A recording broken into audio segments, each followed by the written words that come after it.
आपण मानकु स्वागत करुछि ओडिसा रे।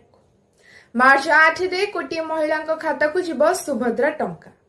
मार्च 8 अंतर्जातीय महिला दिवस अवसर रे ब्रह्मपुर रे सुभद्रार द्वितीय किस्ती देबे सरकार। पूर्वरु 98 लाख महिला को प्रथम किस्ती दिया जाइथिबा बेले आ 2 लाख महिला को शामिल करबा को लक्ष्य रखिछि विभाग। जो मानक अकाउंट रे एनपीसीआई एवं केवाईसी समस्या थिला सेमानक पाखको मध्य एही दिन दुईटी किस्ती अर्थात 10,000 टंका जीव। उपमुख्यमंत्री प्रभाती परिडा एने सूचना दैछन्ति। पुरी रे नवम जातीय स्वास्थ्य सम्मेलन आयोजित होई जायछि। सम्मेलन रे केंद्र स्वास्थ्य मंत्री जेपी नड्डा जोग दैथिले। मुख्यमंत्री मोहन माझी, राज्य स्वास्थ्य मंत्री मुकेश महालिंग मध्य एथिरे उपस्थित रहिथिले। ईपीएफओ 2024-25 पई कर्मचारी प्रोविडेंट फंड जमा उपरे 8.25% सुध हार स्थिर करा जायछि।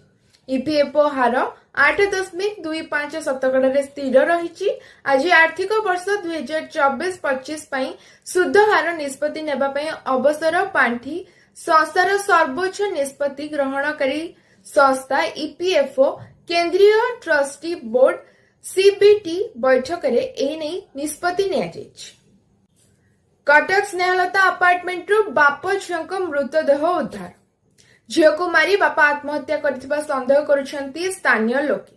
साइंटिफिक टीम सहायता रे बादामबाड़ी पुलिस तदंत आरंभ करिछि। 15 वर्षीय झियो मानसिक विकारग्रस्त थिबारु सूचना मिलिछि। पूर्वरु मृतकंक पत्नीक मृत्यु होइसारिथिबा सूचना।